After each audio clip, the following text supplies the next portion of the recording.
This podcast is rated E for everyone.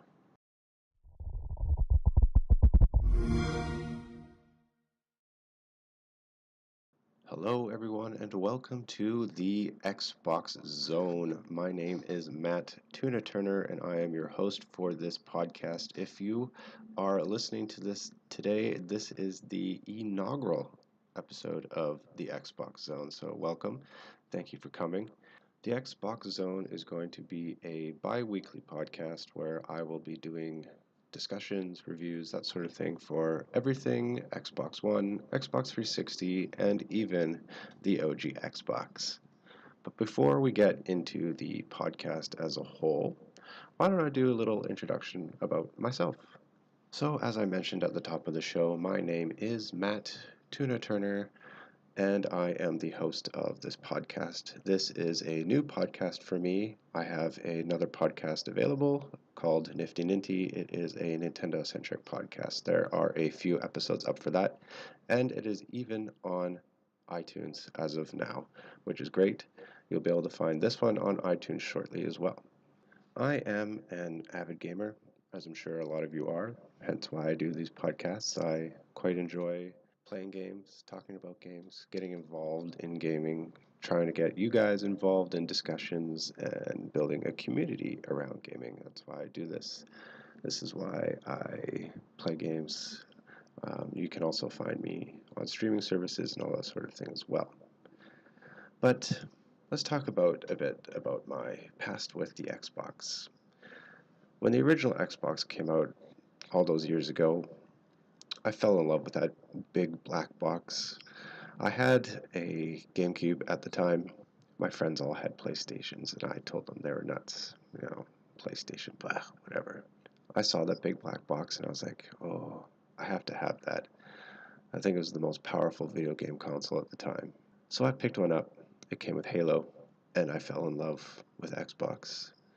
Many hours were spent on couches with my friends playing 4-player Halo death matches, also some co-op, and not to mention Fable. Also, Knights of the Old Republic was absolutely amazing, one of my favorites. I think I might actually have to do a review of that. The Xbox launched kind of late in that console cycle, but it definitely made up for it with its host of not only first-party games, but third-party games. Also, the graphic fidelity at the time was unmatched. Nintendo was kid-friendly, the GameCube Smash Bros. And stuff like that was fun, but I wanted a more adult experience. I wanted more adult-themed games, and that's why I got an Xbox.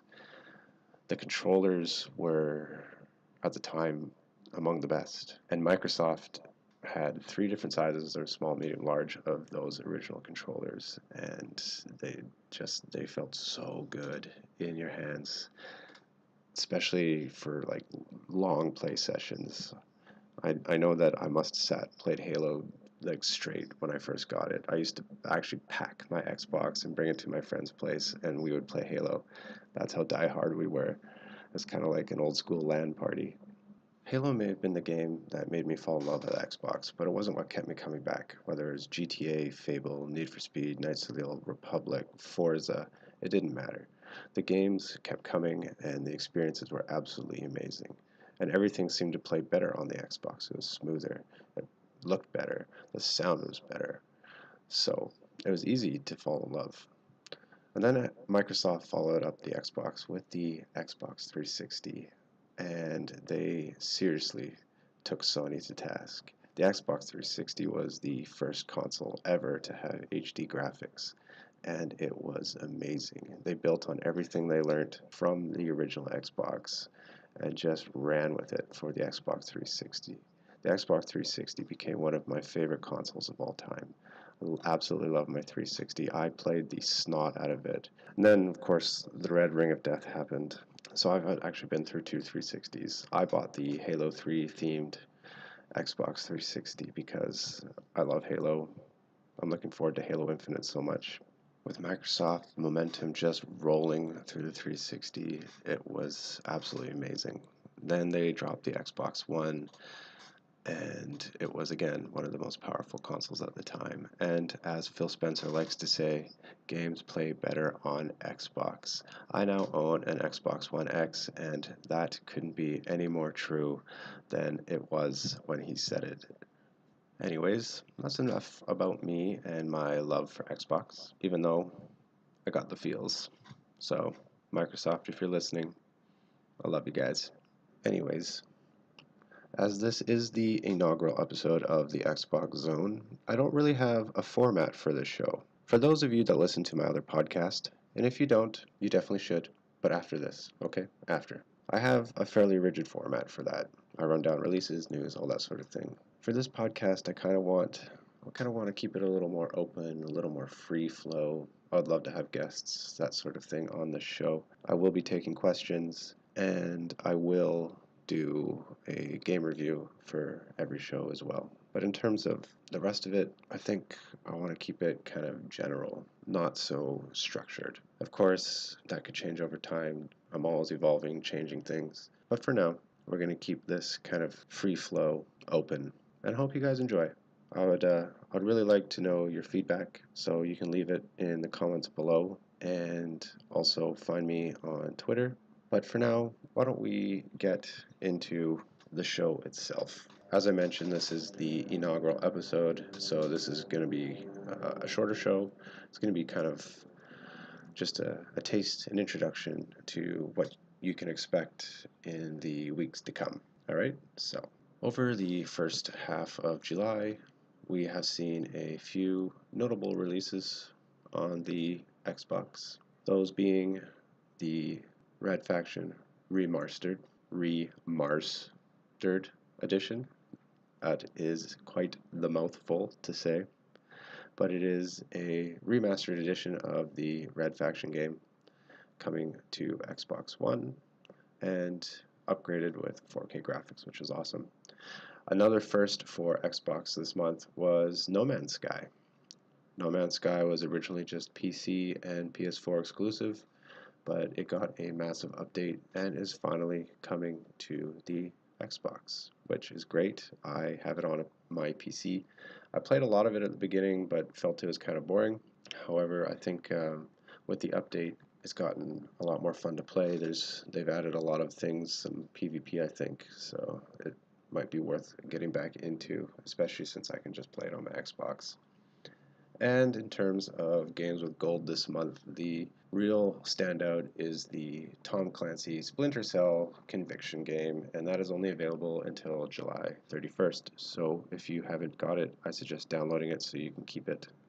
We've got just a few quick news items here. The first one being that the third-party hardware company, Hyperkin, has released an OG Duke Xbox controller. It is styled in the original Xbox and neon green. It actually looks really cool. As I mentioned at the top of the show, the original controller was one of my favorites. That was until the Xbox 360 controller came out, and that has since become my favorite controller of all time. However, if you guys are looking for some nostalgia or old school Xbox style gaming, pick it up. I think I may do the same. I do kind of like the neon green, and if I do get one, I will make sure to do an unboxing for you guys, so stay tuned for that.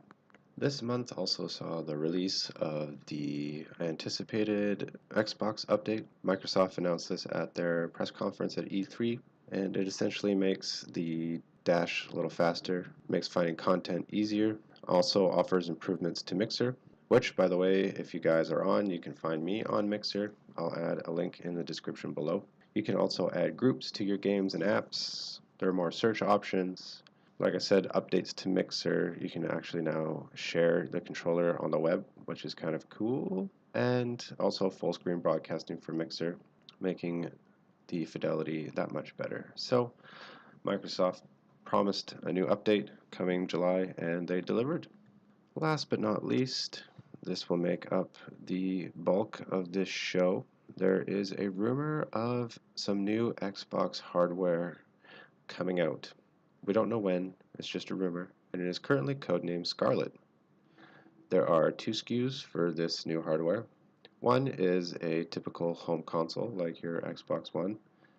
The other is a streaming device. So I assume it would be a little more portable with cloud gaming services. Now, this rumor has been floating around for a while. We've heard that Microsoft was developing some new gaming hardware, but when that was first leaked, my original thought was that they were going to somehow leverage their Surface hardware and do a hybrid console a la the Switch, just because it is selling like game busters, and you think that maybe Microsoft might try and tie into that, especially since Sony's handheld offerings have been quite lacking. So there is definitely some space for Microsoft, especially since they can leverage already existing software and branding to go with it. But that's not what it turned out to be. It turned out to be two new console SKUs in terms of this rumor. I'm not really sure how I feel about this. I'm not a big fan of cloud gaming to begin with. I think it takes a lot of the ownership away from the gamers, and the ability to collect as well is stripped away from us. They are releasing, apparently, according to this rumor, a standalone console, which is great. So I guess we'll still have that. It's the streaming one that really worries me.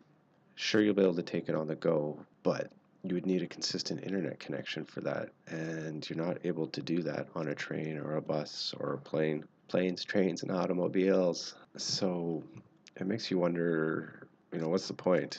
I guess you could take it to your friend's place or work, play on your breaks.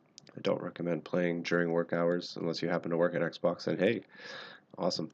But this move to cloud gaming is dangerous, I find. I know that they touched on it at E3, and Sony already does it, and Nintendo has dabbled with it so far this year. I think this is a dangerous, dangerous move, and I don't really like where it's going. I still prefer hardware. I think cloud gaming is bad for gamers and only good for developers and hardware makers. And I worry that this move is going to just solidify that, and we as a gamer are going to lose out. And not only that, but do we really need new hardware? I don't think we need new hardware. We just got mid console updates. We just got the Xbox One X, PS4 Pro, whatever. And these machines are so powerful. I don't really feel we need a new console yet. I know that in the past the console generation was typically 5 years, but I think the way things are going now, I don't feel that that's true anymore. I think you can extend the life cycle of a console well beyond that. And I actually kind of like what has been happening recently with the iterative hardware updates. The move from HD to 4K, especially with Xbox One X as its native, is great. I think that's smart. I think that's the way to do things, as opposed to launching a brand new console in terms of Scarlet. I think it's too soon, much too soon. What do you guys think? What are your thoughts on the rumored Project Scarlet, the two SKUs? Would you purchase both? Do you think Microsoft would actually bundle them? That'd be kind of cool, actually. I wonder if maybe Project Scarlet will look somewhat like what the Wii U kind of was. Like you'd have your dedicated home console, just call it Xbox Scarlet for now, and then you can actually take the streaming device with you. So kind of hybrid console, portable. So it would stream off of your already existing hardware. That I think would be actually really cool, as opposed to like a dedicated streaming device. Because, I mean, we have iPads and there's the Microsoft Surface. Do we really need an Xbox streaming console? I don't think so. Plus, as I mentioned, it really does take away the control from us, the gamers, which is a very, very dangerous slope. But if they're going to somehow marry the two together, I think that would be cool. So it's not just a dedicated streaming device or a dedicated hardware, dedicated home console, sorry. It is two devices working simultaneously. I think that might actually be kind of cool. It'd be fun to be able to play some of these games on the go, especially if you have the ability to download the title to the streaming device so you can play offline. But what do you guys think? What are your thoughts on their two SKUs, their streaming versus still dedicated home console. Do you think they'd be bundled? Do you think they'll be separate? I wonder what Microsoft is thinking. Let me know in the comments below.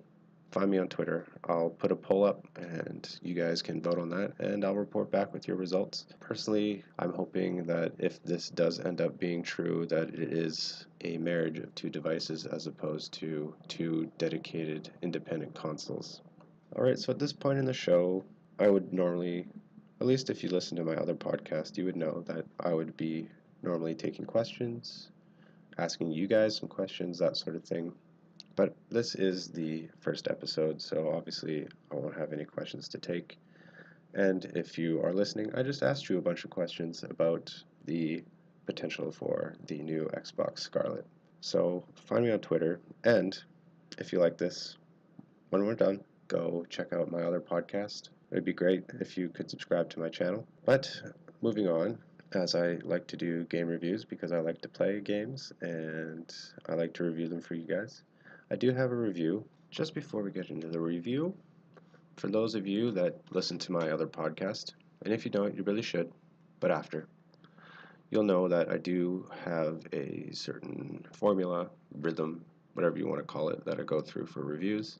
Typically, it is gameplay, controls, presentation, story, and for retro games, does it still hold up today?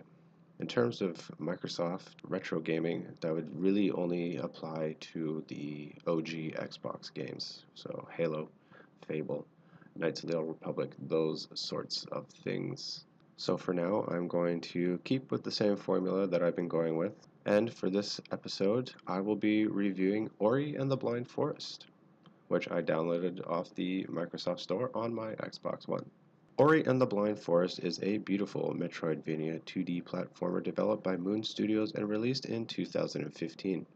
The game weaves a beautifully heartfelt story amongst devastatingly difficult puzzles and challenges, and couples it with some of the best art from any game in recent memory. For the purposes of this review, I played the more recent Definitive Edition. Ori and the Blind Forest is the best example of a Metroidvania game without either Metroid or Vania in its title. A massive map, new and wonderful abilities, and tons of exploration are all present here, as well as a steep difficulty curve. Ori doesn't have levels per se. There is no World 3-2, for example. Instead, you are dropped into a massive forest with nothing but your spirit orb friend. At the beginning, Ori is weak and lacks a lot of abilities. However, as you progress through the game, you unlock areas of the map, as well as new abilities, and are then encouraged to go back and see the areas you couldn't get to before.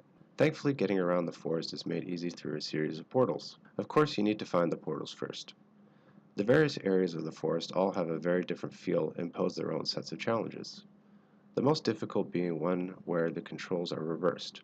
Another difficult challenge is a section where you can't see anything and you have to carry a light orb, which distills the platforming to its basics. In Ori, you die a lot. If it's not the plethora of spikes and deadly brambles, it's unseen enemies or death traps. The developers offset this with the ability to save almost anywhere you want. Of course, there is a cost to this. Through the game, you collect spirit upgrades, and it costs one of these to save. So if you're a stickler and want to save these for later, you tend not to use them. Speaking of these spirit items, there are 3 different types in the game. One is health, and through gameplay you find more, which increases your health meter. Another type you pick up from defeated enemies, and you use these to add to Ori's incredible skill tree. The final one is used for things like saving, new area unlocks, as well as Ori's charge attack. The platforming in Ori feels great. You tend to get into a rhythm, and watching Ori fly across the screen is incredibly satisfying. Of course, there is a ton of trial and error, but once you get it, you fly through these puzzles with expert timing and finesse. This is incredibly evident in areas where you're tasked to race for survival. These were some of the most intense platforming in the game, requiring expert timing and button combos or you'd fall to your death. The controls are tight, although Ori tends to handle a little floaty. In the beginning, you really only have move, jump, and your attack button. This gets built upon through skill unlocks and upgrades. Before you know it, you're triple jumping, running up walls, and air dashing through huge sections of the game. Stringing together these types of combos are paramount to getting through certain puzzles. Sadly, this is where I had the most trouble. There are so many combos and button presses that you tend to get confused. I kept forgetting how to stomp on enemies and would confuse it with the slingshot. Needless to say, there were a lot of deaths until I got it all sorted out. But once you get it, it's incredibly satisfying. Ori's gorgeous hand-drawn art style might have you thinking this is a family-friendly platformer like Mario or Rayman, but that's where the similarities end. This game is as dark and difficult as Dark Souls and plays like any Metroidvania-style platformer. Light and darkness is a major theme in this game. The light is stolen at the beginning and it envelops the massive forest into darkness. Ori is the last remaining child of light and is animated beautifully. The light effects complement the level design perfectly. It makes the platforming just difficult enough early on without making it too steep until later on in the game. The art style is beautiful, but it can't take all the credit. The game's soundtrack is incredibly moving and perfectly complements the game's more dramatic story-driven moments, as well as the challenging puzzle elements. People who skipped Ori because they thought it was a kid-friendly platformer have seriously missed out on an award-winning experience in one of the best indie games of all time. The developers at Moon poured their hearts into this game and it shows. Ori opens with a series of cutscenes that depict a great cataclysm. This leaves the user feeling alone, until Ori is adopted by Naru, who eventually gives up her own life for Ori's. This feeling of desolation, loss, and need for family is a major theme in this game. It weaves its way in and out of challenges and puzzles beautifully. Ori, along with the spirit orb Sane, set out on a journey through a massive forest to return light and happiness after it was all stolen by an evil bird. That's at least how the story is presented on the surface. The story takes some very dramatic twists and turns. Despite the kid-friendly art style, the game actually gets very dark, and there are very adult themes and subplots. I found myself at the edge of my seat a lot of the times, holding my breath and even holding back tears. This is a very complex and emotional game, and I really don't want to give too much away because this is a game you should experience for yourself. So, the final verdict. For gameplay, there is amazing platforming, great exploration, and intense difficulty. I scored this a 9. For the controls, they're incredibly tight, but there are way too many button combos, and I found myself getting confused, so I gave it an 8. The presentation, beautiful art style, an amazing immersive world, and the music was so moving. I gave this a 10. And for the story, heartfelt. Not only that, but dramatic with twists and turns. It got dark, it got light. It was absolutely a joy. The cutscenes, however, were a little lacking, but I still gave this a 10. This brings Ori's total score to 9.25. Well, that's it. I hope you guys enjoyed the show, the review of Ori. This is the inaugural episode. There will be more coming, and I hope you guys enjoy and continue to listen and watch this on YouTube. This will be going up on iTunes very shortly, so you can watch for that. Also, if you're interested, I have a Patreon account. I'll add a link in the description below. I also have a Twitter, so please go ahead and follow me there. Again, I will leave a link to that in the description below. So, this is the inaugural episode of the Xbox Zone. I hope you guys have enjoyed it, and I will see you guys in a couple weeks.